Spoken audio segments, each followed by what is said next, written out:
players in the NBA, one of the best two-way players in the league. Paul George is an unrestricted free agent at the end of this season. Oh, Paul George making a statement early. Oh, the sleight of hand, masterfully done by George.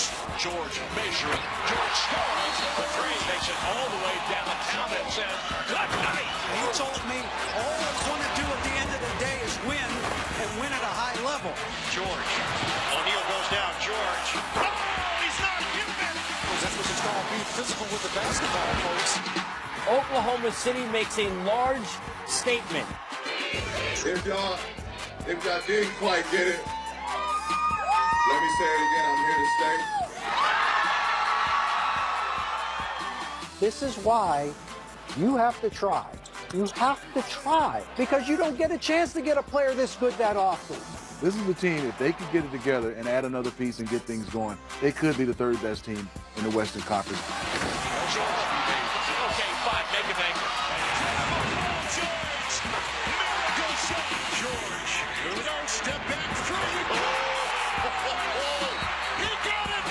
A year ago, nobody gave Oklahoma City any chance of keeping Paul George. None, zero. And he is now committing to stay there because they did all the right things to try and keep him there. All right, it's time now for Caron's Power Poll. Looking out west, no surprise who the first two teams on this list are. So who's your top two teams in the West? That seems like an easy one. So my top two teams in the Western Conference, I would have to say the Golden State Warriors, and then the second team would still be the Houston Rockets. Okay, no explanation needed. I think if you watched the NBA last season, if you watched the Western Conference Finals, Chris Paul doesn't get hurt, maybe the Rockets win that series. So go from there. Who's the third best team in the West? Seems wide open. So the third best team in the Western Conference, I say this season, if healthy, Jimmy Butler and those guys find a way to keep it together, I have the Minnesota Timberwolves in 3. Ahead of the Portland Trail Blazers? That's pretty much everybody else. I have the Minnesota Timberwolves in the 3rd spot. They was in the 4th spot when Jimmy Butler went down. Tibbs said it. Look, it was a devastating loss to have him missing. They lost a lot of momentum in the course of the season. So with him being healthy coming into the season, I got them in the 3rd spot. Who you got 4th? 4th spot, I have OKC. I really do feel like those guys are going to mesh well together. I think Russell is going to play even harder and more efficient and better. Paul George is going to be better because, you know, look, he found the situation that he fits, and he's playing extremely well. I think he's going to excel in that position. So that leads us to number 5.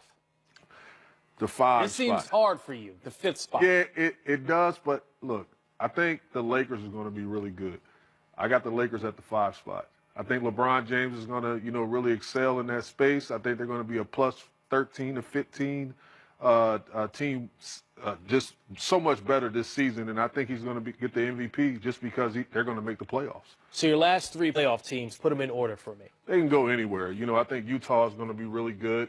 I think they're going to piggyback off the season that they just had. Not as good as before because, you know, a lot of expectations, but I think guys are going to defend Donovan a little different. In the pick and roll situation, you're going to see a different coverages and things like that. But the system is really good. So they're still going to be a playoff team. They're going to be right there at the 5th or the 6th. No New Orleans Pelicans? I do not have that. I think Rondo, people don't underestimate how good Rajon Rondo was for that team. In the locker room, on the court, just being a guy that put guys in their positions. Lose DeMarcus Cousins to the injury, never missed a beat. Put Holiday at the 2-guard position. Look, you're a scorer.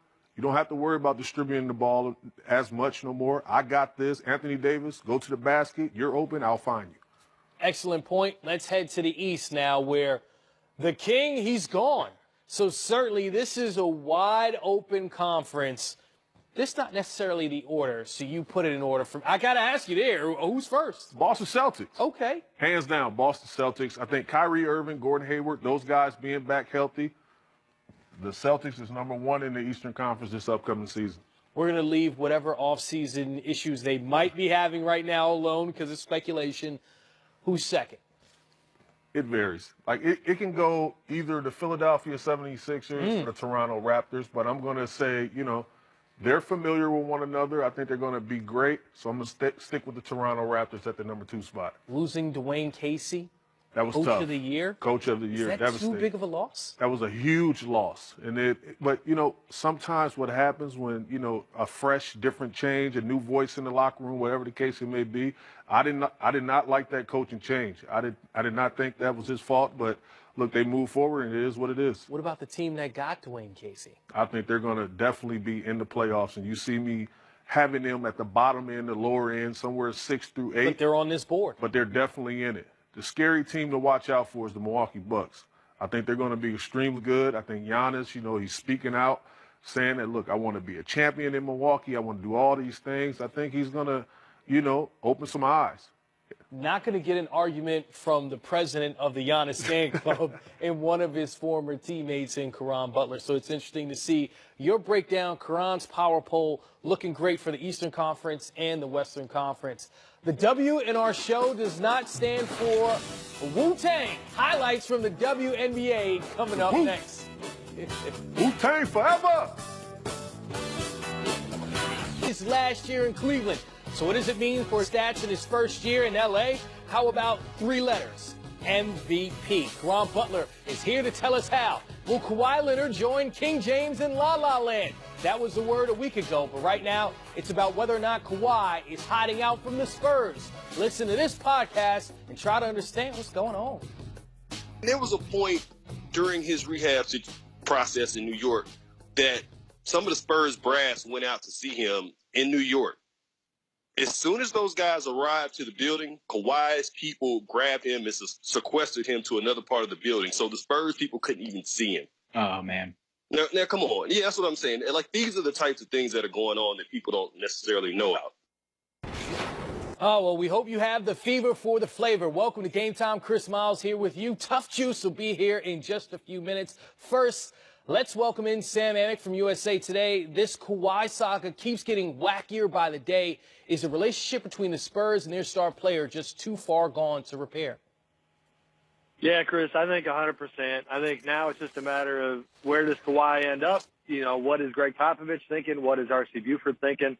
And, is it going to be Philly putting enough on the table to get a deal done to bring him that direction? This Lakers development, I think, is very intriguing. The idea that even though Kawhi seemed to come out the gate saying that was his preferred destination, that maybe LeBron going there, and this is a little counterintuitive, that maybe that changes the dynamic and maybe he's more interested in doing the Clippers or something of that nature. I think, Kawhi is one of those old school competitors who wants to go at LeBron and not necessarily team up with him. But I do think the relationship between him and San Antonio is something that is just, that fence is too tough to mend. They've tried. Pop tried to go out and sit down with them, and, him and his group have made things extremely tough on San Antonio. And it seems as if it's been too far gone for a while. Before the NBA draft and the start of free agency, we were saying the same thing. Now, Kawhi, still a member of the San Antonio Spurs. Will that change before the start of the 2018 season, or could we still be in the same loophole? No, I'd be pretty surprised if he was wearing that silver and black by the time we got to training camp. I do sense a pretty high level of urgency, not necessarily desperation, because, listen, you continue to also hear that the Spurs are asking for a pretty good haul in return for Kawhi, and with good reason. This guy's an MVP candidate year in and year out. But, I think that they know that the level of discomfort has reached a point where, they're going to lose more and more leverage by the day. You can't think about bringing Kawhi into camp because, for one, you can't control how he handles that, and the optics would be terrible, and the price tag eventually is only going to get worse when it comes to what you can get back for a guy like Kawhi, just because of the nature of the relationship, because everybody in this league right now knows how tough of a time both sides are having with one another. We've seen about 50 trade scenarios from the Lakers trying to land Kawhi Leonard. Of course, they landed LeBron and then made several other moves. Are they done yet, or do we expect this to continue throughout the offseason? Well, I mean, it's interesting. At first I thought they might give the entire, the kitchen sink and the whole works to San Antonio for Kawhi. And to me, that would look like a Brandon Ingram, Kyle Kuzma, Josh Hart, multiple first-round picks. And then maybe, I was told, even find a way to take some of the Spurs' bad money that they don't want and find a new home for it, likely with another team. And that's the kind of thing that might be too tough for San Antonio to turn down.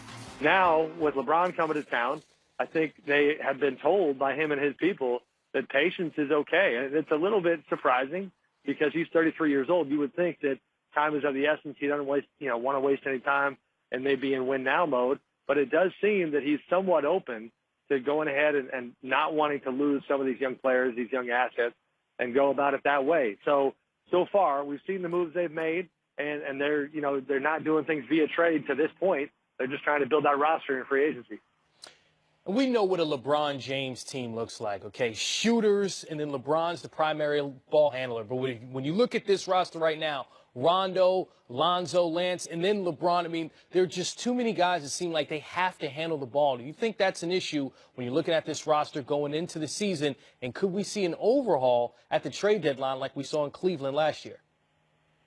I kind of love the idea that they've got multiple playmakers, and I did enjoy the story today that Brian Windhorst and Ramona Shelburne of ESPN had, where they essentially painted the picture of the idea that LeBron wanted this Lakers roster to be almost the inverse of the Cavs, and the way they build things. That he got tired of not having multiple playmakers. He got tired of not having guys who could defend. And the guys that you mentioned can do those things. They just can't shoot. And I feel like, you can't swing the pendulum too far in the other direction. And right now they have. I get it. You need playmakers. You need guys who can defend. Cleveland was 29th in defensive rating last season. That's just completely untenable. You got to fix that if you want this Lakers team to do anything.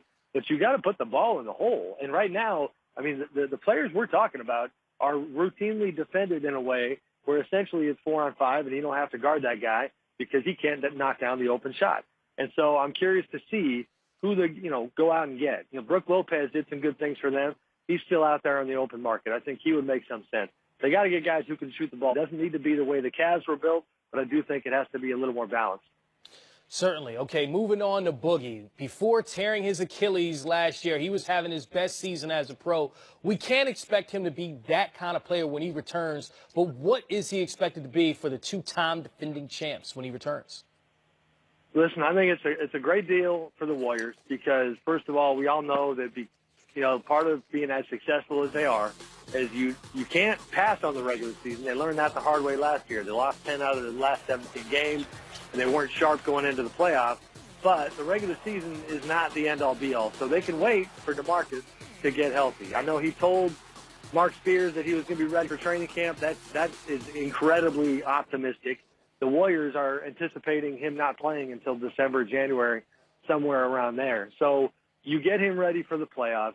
You get a guy who, and I talked to the coaching staff about this, who almost plays like a much, much better version of the Andrew Bogut role from years past, where he would come in with the second unit to start the second quarter, be a playmaker, be a guy who, because of what DeMarcus can do, can punish opposing defenses and just stagger it in a way where whoever you're playing doesn't get a breath, for all 48 minutes. And I think, that's going to be really good for the Warriors. For DeMarcus, and I definitely wish him the best, I just hope that the health side continues to go the right direction. That Achilles injury is just brutal.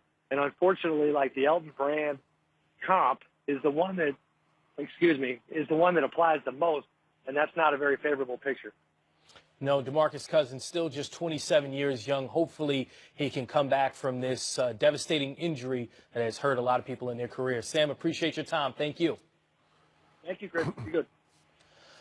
All right, Caron, so trust is typically a thing that the Spurs are great with in their organization, but somehow, some way, with their relationship with Kawhi Leonard, that went astray.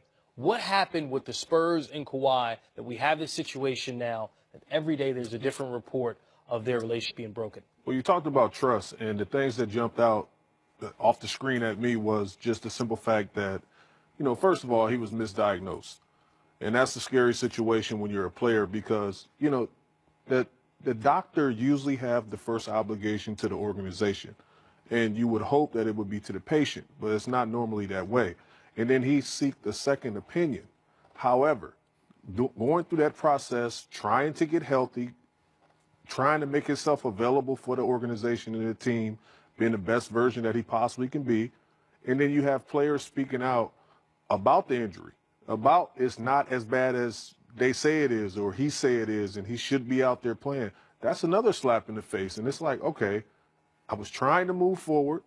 Now we regressed again, and it's like you're disturbing the momentum of anything with us having a happy ending. Are the Spurs playing this too hard, trying to wait for the perfect trade? Because there are reports that the Lakers are offering so much to San Antonio. Are they going to get a better deal than they're getting from the Lakers? They have the right carrot in Kawhi Leonard. We're talking about him. He's the hottest thing on the market right now. He's the carrot, and he's a Finals MVP. He's a champion, one of the best two-way players in all of basketball. And when healthy, he's one of the top 5, 6 players out there in land. So you have to be patient and not jump the gun. And I think that any team is going to put together a very, very wealthy, qualified package to try to get him. Well, the Lakers, again, the team that Kawhi said, hey, that's where I'm trying to go. Magic Johnson trying to make it happen. But let's say it doesn't happen. And you look at the Lakers' current roster, and the same thing I asked Sam, do they have enough shooters? I mean, their top 4 shooters are their young guys, and Josh Hart, and Kyle Kuzma, Kentavious Caldwell-Pope, I mean, Brandon Ingram. These are their best percentage-wise shooters from the outside right now. Well, they don't have enough shooters on the roster right now as assembled, but these guys have to grow up at a rapid pace, and looking forward to the next season for their growth, going through these adversity and trials and tribulations. Now you add LeBron to the fold. That becomes now. You have to be ready now for the moment. And I think KCP is a guy that's streaky. He can make shots. I think Alonzo Ball will be much better. I think Josh Hart is a seasoned guy that understands the pace of the game and can make adjustments and can play off LeBron extremely well. Kyle Kuzma is the guy I think that will benefit the most playing with a guy like LeBron James. Yeah, you mentioned Josh Hart, 38% from three-point range last year. So playing with LeBron James, clearly that might be a good combination and for Josh to have a great season. Okay, let's play Predict Future, and we're going to say this is the Lakers roster to start next season. How many games do they win? Anywhere from 46 to 52. And I say LeBron is a plus 13 to 15 immediate change on the roster. And however, as I say that, I also would like to say this. He's the MVP of next season.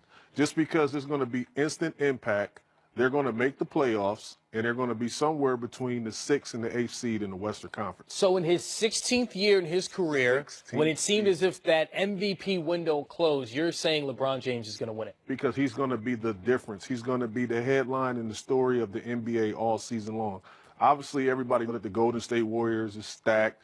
And in the Western Conference, it's going to be, intriguing to watch them and DeMarcus Cousins getting healthy and inserting himself into that lineup, being the third splash brother, as they call him. But at the same time, everybody's eyes is going to be on the Los Angeles Lakers again. Showtime is definitely back with LeBron in the 16th season. So many questions about can he lead, and I think he's going to answer all those questions by getting them to the playoffs.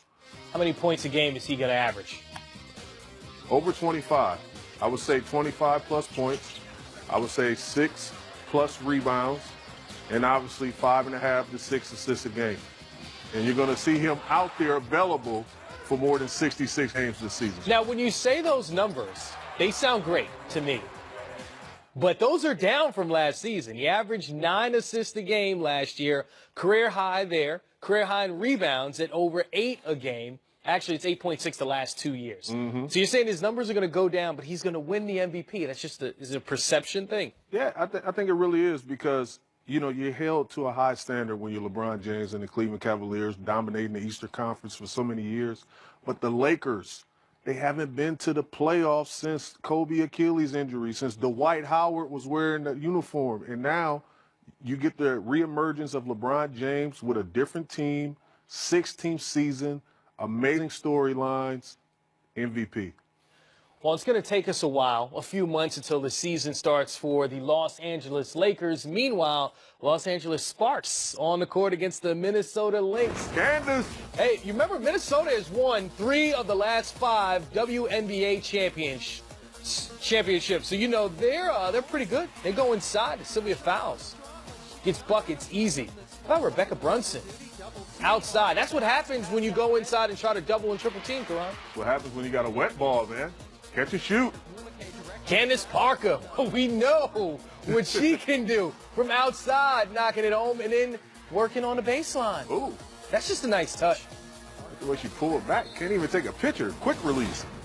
Minnesota ahead by 2 into the second quarter. Lynx pulling away. Maya Moore, 7 straight games with over 20 points, looking to extend that to 8. And Sylvia fouls inside that left hand. Just a thing of beauty. Danielle Robinson also working inside. Good basketball right there. History for Rebecca Brunson. Gets her 3,317th rebound, becomes the all-time rebound leader in WNBA history. We clapping in here. We don't call that a game ball. We call that an all-time ball. In the kiss. The Lynx win 83-72. Looks like Maya Moore only with 8 points, 2 for 13 from the field. So that streak of 7 straight games scoring over 20 points comes to an end. But when you win, it all feels good. That's all that matters. And she's from UConn. Bleed blue. Next game, watch out. So there was also some Summer League action. Lottery pick watch. Grayson Allen and Trae Young going after it. Did he triple? Didn't trip. He's not tripping tonight.